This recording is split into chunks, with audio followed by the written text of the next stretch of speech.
Hello dear students, welcome to my YouTube channel. ಇವತ್ತಿನ ಈ ವಿಡಿಯೋದಲ್ಲಿ ಅಭ್ಯಾಸ 1.2ರಲ್ಲಿ ಮೂರನೇ ಪ್ರಶ್ನೆ. ಈ ಕೆಳಗಿನ ಸಂಖ್ಯೆಗಳನ್ನು ಅಭಾಗಲಬ್ಧ ಸಂಖ್ಯೆಗಳೆಂದು ಸಾಧಿಸಿ. ಅದರಲ್ಲಿ ಒಂದನೇ ಪ್ರಶ್ನೆ ಏನಿದೆ 1/√2. ನಿಮಗೆ ಎಕ್ಸಾಮ್ಸ್ನಲ್ಲಿ ಇದನ್ನು 1/√2 ಒಂದು ಅಭಾಗಲಬ್ಧ ಸಂಖ್ಯೆ ಎಂದು ಸಾಧಿಸಿ ಅಂತ ಪ್ರಶ್ನೆ ಕೇಳ್ಬೋದು. ಅದನ್ನು ಹೇಗೆ ಸಾಲ್ವ್ ಮಾಡೋದು ಅಂತ ನಾನು ಇವತ್ತಿನ ವಿಡಿಯೋದಲ್ಲಿ ತಿಳಿಸ್ಕೊಡ್ತೀನಿ. ಯಾವ ರೀತಿ ಸಾಲ್ವ್ ಮಾಡೋದು ಅಂತ ನೋಡೋಣ. ಇಲ್ಲೇನಿದೆ 1/√2 ಅಂತ ಐತೆ. ಹಾಗಾದರೆ ನಾವು ಏನು ಮಾಡಬೇಕಿಲ್ಲಿ? ಛೇದವನ್ನು ಅಕರ್ಣಿಕಾರಕವನ್ನು ಮಾಡಬೇಕು. ಅಂದರೆ 1/√2 ಇಂಟು ಏನು ಮಾಡಬೇಕು? √2 ಅಂದರೆ ಛೇದವನ್ನು ಅಂಶಕ್ಕೆ ಮತ್ತು ಛೇದಕ್ಕೆ ಗುಣಾಕಾರ ಮಾಡಬೇಕು. ಛೇದವನ್ನು ಅಕರ್ಣೀಕರಿಸಿದಾಗ ಏನಾಗುತ್ತೆ ನೋಡಿ, √2 ಆ್ಯಸ್ ಇಟ್ ಈಸ್ ಉಳಿಯುತ್ತಾ, ಹಾಗೆ /√2 ಇಂಟು √2 ಎಷ್ಟಾಗುತ್ತೆ? √4 ಆಗುತ್ತೆ. √4ದ ಸ್ಕ್ವೇರ್ ರೂಟ್ ತೆಗೆದ್ರೆ ನಿಮ್ಗೆ ಎಷ್ಟು ಸಿಗುತ್ತೆ? 2 ಸಿಗುತ್ತೆ. ಹೌದಾ? ಅರ್ಥ ಆಯ್ತಲ್ರಿ ಇದು? ಇಲ್ಲಿ ಕಾರಣ ಏನಂತ ಬರೀರಿ. ಛೇದವನ್ನು ಅಕರ್ಣೀಕರಿಸಿದಾಗ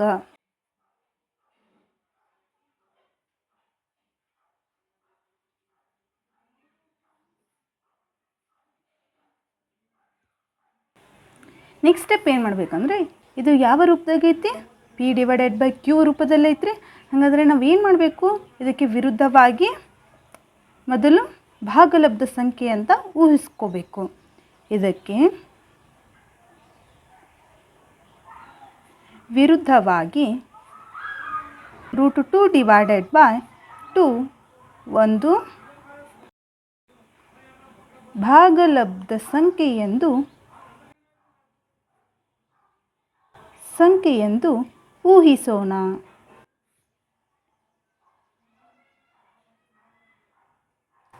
ಗೊತ್ತಾತ್ರಿ? √2/2 ಯಾವ ರೂಪದಲ್ಲೇ ಐತ್ರಿ ನಮಗೆ? √2/2 = P/Q ರೂಪದಲ್ಲಿದೆ. ಇಲ್ಲಿವರೆಗೂ ಅರ್ಥ ಆಯ್ತಲ್ರಿ?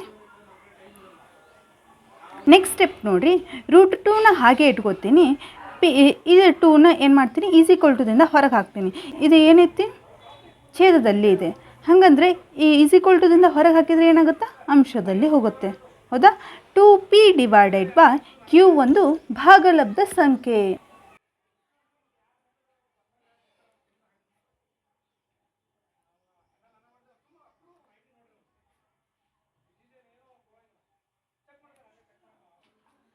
ನೆಕ್ಸ್ಟ್ ಏನು ಮಾಡ್ತೀರಾ ನೋಡಿ, ಇಲ್ಲಿ √2 ಅನ್ನೋದೇನಾಯಿತು? ಒಂದು ಭಾಗಲಬ್ಧ ಸಂಖ್ಯೆ. ಒಂದು ಭಾಗಲಬ್ಧ ಸಂಖ್ಯೆ. ಹೌದಾ? ಇದು ಭಾಗಲಬ್ಧ ಸಂಖ್ಯೆನಾ? ಇಲ್ಲ. ಹಾಗಾದರೆ ನಾವೇನಂತ ಹೇಳಬೇಕು? ಆದ್ದರಿಂದ ನಮ್ಮ ಊಹೆ ತಪ್ಪಾಗಿದೆ.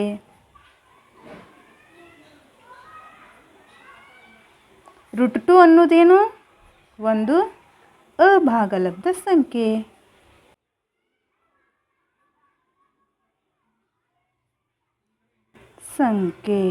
ಆದ್ದರಿಂದ ನಾವೇನಂತ ಹೇಳ್ಬೋದು?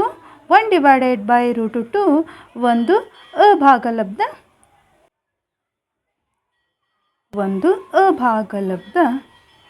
ಸಂಖ್ಯೆಯಾಗಿದೆ.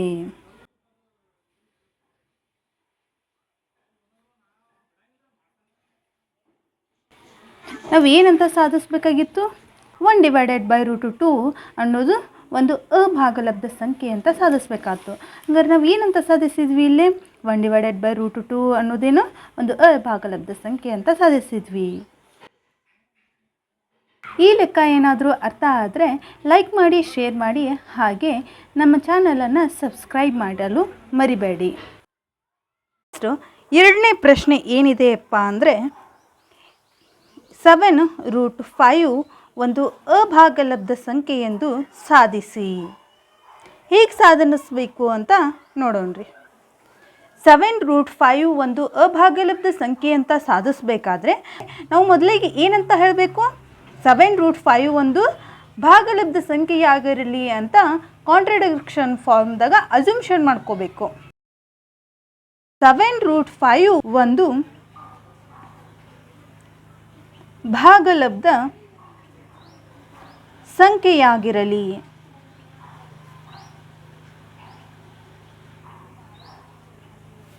ಇಷ್ಟ ಅರ್ಥ ಆಯ್ತಲ್ರಿ. ಹಾಗಂದರೆ 7√5 ಅನ್ನೋದು ಯಾವ ಫಾರ್ಮ್ದಾಗ ಐತಿ? ಇದು ಭಾಗಲಬ್ಧ ಸಂಖ್ಯೆ ಆಗಿದೆ ಅಂದರೆ P/Q ಫಾರ್ಮ್ದಾಗ ಇರಬೇಕು, ಈ ರೂಪದಲ್ಲಿ ಇರಬೇಕಾ? ಹಾಗಂದರೆ 7√5 = P/Q ರೂಪದಲ್ಲಿದೆ. ಈ ರೂಪದಲ್ಲಿದ್ದರೆ ನೆಕ್ಸ್ಟ್ ಏನು ಮಾಡ್ತೀರಾ? √5ನ ಆ್ಯಸ್ ಇಟ್ ಈಸ್ ಇಟ್ಕೋಬೇಕು, P/Q. ಈ 7 ಏನು ಮಾಡ್ತೀನಿ? ದಿಂದ ಹೊರಗೆ ಹಾಕ್ತೀನಿ. ಹಾಗಂದರೆ 7 ಇದರಲ್ಲಿತ್ತೆ, ಅಂಶದಲ್ಲಿತ್ತೆ. ಈ ದಿಂದ ಹೊರಗೆ ಹಾಕಿದರೆ ಛೇದದಲ್ಲೇ ಬರುತ್ತೆ. ಹೌದಾ? ಇಲ್ಲಿವರೆಗೂ ಅರ್ಥ ಆಗಿದೆ ಅಂತ ಅನ್ಕೋತೀನಿ.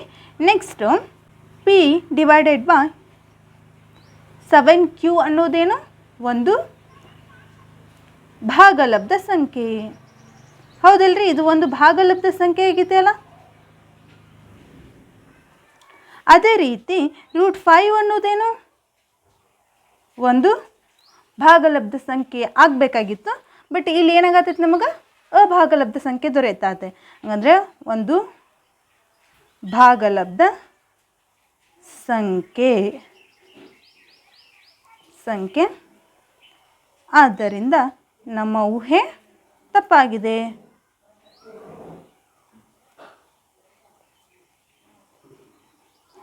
ಹೌದಲ್ಲ? ನಾವೇನಂತ ಅಂದ್ಕೊಂಡಿದ್ವಿ? ಭಾಗಲಬ್ಧ ಸಂಖ್ಯೆ ಆಗಿರಲಿ ಅಂತ ಅಂದ್ಕೊಂಡಿದ್ವಿ. ಅದರದ್ದು ಏನಾಗೈತಿ? ಅಭಾಗಲಬ್ಧ ಸಂಖ್ಯೆ ಆಗೈತಿ. ಹಾಗಾದ್ರೆ ನಮ್ಮ ಊಹೆ ಏನಾಗೈತಿ? ತಪ್ಪಾಗೈತಿ ಅಂತ ಹೇಳಬೇಕು.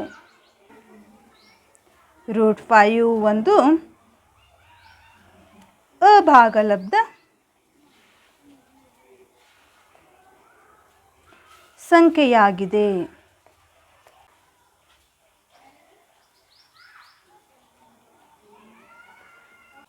ಹಂಗಂದರೆ ಏನಂತ ಹೇಳ್ಬೋದು? 7√5 ಒಂದು ಅಭಾಗಲಬ್ಧ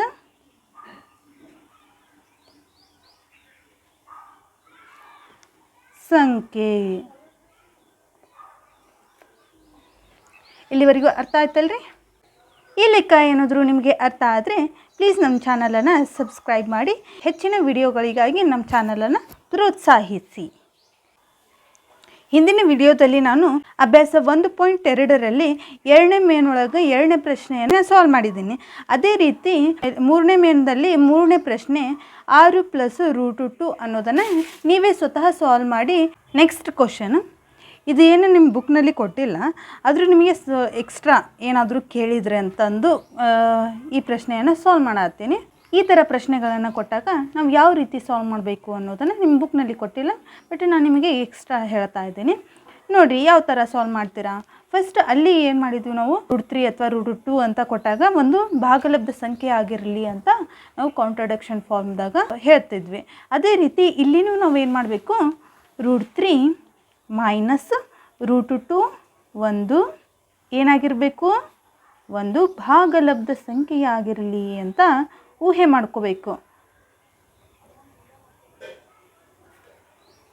ಒಂದು ಭಾಗಲಬ್ಧ ಸಂಖ್ಯೆ ಆಗಿರಲಿ ಅಂತ ಊಹೆ ಮಾಡ್ಕೊಂಡ್ರಿ. ಹೌದಾ? √3 - √2 ಯಾವ ರೂಪದಲ್ಲೈತಿ? ಭಾಗಲಬ್ಧ ಸಂಖ್ಯೆ ಆಗಿರಬೇಕಂದ್ರೆ ಯಾವ ರೂಪದಲ್ಲಿರಬೇಕು? P/Q ರೂಪದಲ್ಲಿರಬೇಕು. ಅಂದರೆ P/Q ರೂಪದಲ್ಲಿದೆ ಅಂತ ಹೇಳ್ತೀರಿ. ನೆಕ್ಸ್ಟ್ ಏನು ಮಾಡಬೇಕು? ಇಲ್ಲೇನೈತಿ? ಎರಡು ಕಡೆ ಏನೈತಿ? ಸ್ಕ್ವೇರ್ ರೂಟ್ ಐತೆ. ಹೌದಾ? ಹಾಗಂದ್ರೆ ಏನು ಮಾಡಬೇಕು? ಸ್ಕ್ವೇರ್ ರೂಟ್ ಹೋಗಬೇಕಾದ್ರೆ ನಾವೇನು ಮಾಡಬೇಕು? ಎರಡು ಕಡೆ ಏನು ಮಾಡಬೇಕು? ವರ್ಗ ಮಾಡಬೇಕು. ಎರಡೂ ಬದಿಗೂ ವರ್ಗ ಮಾಡಿದಾಗ ಅಥವಾ ವರ್ಗ ಮಾಡಲಾಗಿ, ಅಂದರೆ ಮಾಡಲಾಗಿ ಮೀನ್ಸ್ ಮಾಡಿದಾಗ ಅಂತ ಅರ್ಥ. √3 - √2 ಏನಾಗುತ್ತಿದ್ದು? √3ಗೆ ಅಷ್ಟೇ ಹೋಲ್ ಸ್ಕ್ವೇರ್ ಮಾಡಬಾರ್ದು, ಯಾಕಂದರೆ ಇಲ್ಲಿ ಮೈನಸ್ ಐತಿ, ಹೋಲ್ ಸ್ಕ್ವೇರ್ ಮಾಡಬೇಕು. ಅರ್ಥ ಆಯ್ತಲ್ಲ? P/Q whole square. ಇಲ್ಲಿವರೆಗೂ ಅರ್ಥ ಆಯ್ತಲ್ರಿ? ನೆಕ್ಸ್ಟ್ ಸ್ಟೆಪ್ ಏನಾಗುತ್ತೆ ನೋಡಿ. ಇದು ಯಾವ ಫಾರ್ಮ್ದಾಗೈತಿ? A - B ಹೋಲ್ ಸ್ಕ್ವೇರ್ ಫಾರ್ಮ್ದಾಗೈತಿ. ಹಾಗಾದರೆ ಏನಾಗುತ್ತೆ? ಇದ್ರ ಸೂತ್ರ ಏನು? A² + B² - 2AB ಅಲ್ಲ ಫಾರ್ಮುಲಾ. ಅದೇ ರೀತಿ ಇಲ್ಲಿ ಹಾಕ್ರಿ. ಎ ಅಂದರೆ ಏನೈತಿ? ಈ ಜಾಗದಾಗೆ √3 ಅಂತೈತಿ. √3 ಹೋಲ್ ಸ್ಕ್ವೇರ್ ಆದರೆ 3 ಉಳಿತೈತಿ. ಪ್ಲಸ್ ಬಿ ಅಂದರೆ ಎಷ್ಟೈತಿ? √2 ಅಂತೈತಿ. ಅದನ್ನು ಹೋಲ್ ಸ್ಕ್ವೇರ್ ಮಾಡಿದರೆ 2 ಉಳಿತೈತಿ. -2 × ಎ ಅಂದರೆ √3, ಬಿ ಅಂದರೆ √2. ಇಲ್ಲಿವರೆಗೂ ಅರ್ಥ ಆಯ್ತಲ್ರಿ? ಇದನ್ನೇನು ಮಾಡ್ತೀನಿ, ಇಲ್ಲಿ P divided by Q whole ಸ್ಕ್ವೇರನ್ನು ಸಪ್ರೇಟಾಗಿ ಸ್ಕ್ವೇರನ್ನು ಬರ್ಕೊಂಡ್ಬಿಡ್ತೇನೆ. ನೆಕ್ಸ್ಟು 3ಕ್ಕೆ 2 ಕೂಡಿಸಿದ್ರೆ ಎಷ್ಟು?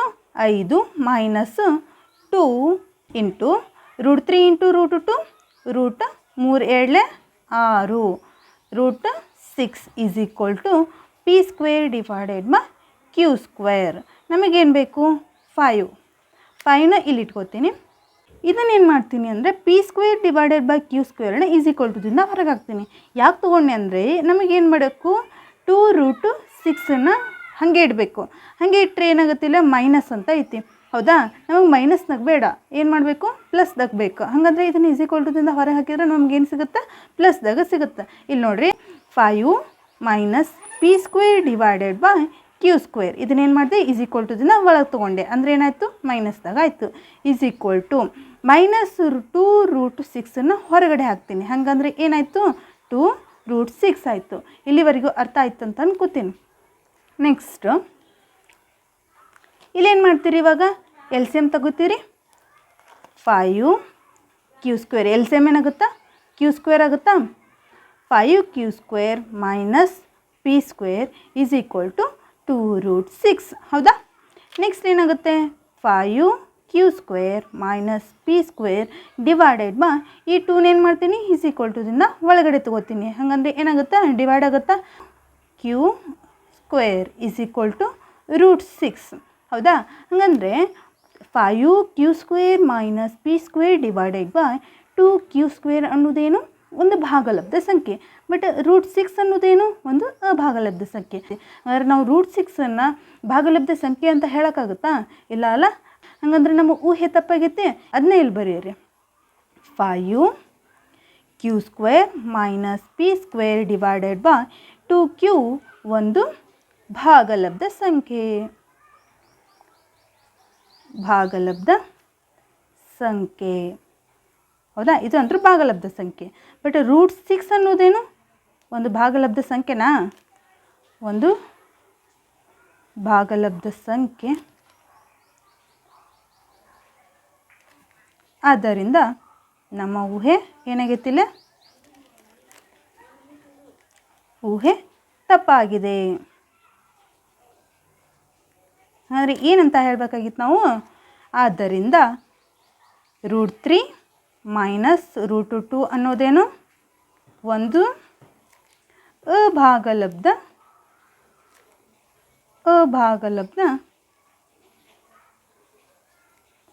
ಸಂಖ್ಯೆಯಾಗಿದೆ. ಇಲ್ಲಿಗೆ ವಾಸ್ತವ ಸಂಖ್ಯೆಗಳ ಅಧ್ಯಾಯ ಮುಗೀತು. ಮುಂದಿನ ವಿಡಿಯೋದಲ್ಲಿ ಹೊಸ ಅಧ್ಯಾಯವೊಂದಿಗೆ ಭೇಟಿಯಾಗೋಣ. ನೆಕ್ಸ್ಟ್ ವಿಡಿಯೋನ ನಿಮ್ಮ ಅನಿಸಿಕೆ ಮೇಲೆ ಪ್ರಾರಂಭ ಮಾಡಬೇಕು ಅಂತ ಅಂದ್ಕೊಂಡಿದ್ದೀನಿ. ಯಾರೆಲ್ಲ ನನ್ನ ವಿಡಿಯೋನ ನೋಡ್ತಾ ಇದ್ದೀರಾ, ನೆಕ್ಸ್ಟ್ ಯಾವ ಚಾಪ್ಟರ್ ಸ್ಟಾರ್ಟ್ ಮಾಡಲಿ ಅಂತ ಕಮೆಂಟ್ ಮಾಡಿ. ನಿಮ್ಮ ಅನಿಸಿಕೆ ಮೇಲೆ ನಾನು ಹೊಸ ವಿಡಿಯೋವನ್ನು ಮಾಡಲು ಪ್ರಯತ್ನಿಸ್ತೀನಿ. Thanks for watching. ಈ ವಿಡಿಯೋ ಇಷ್ಟ ಆದರೆ ಲೈಕ್ ಮಾಡಿ, ಶೇರ್ ಮಾಡಿ, ಕಮೆಂಟ್ ಮಾಡಿ, ಹಾಗೆ ಸಬ್ಸ್ಕ್ರೈಬ್ ಮಾಡಲು ಮರಿಬೇಡಿ.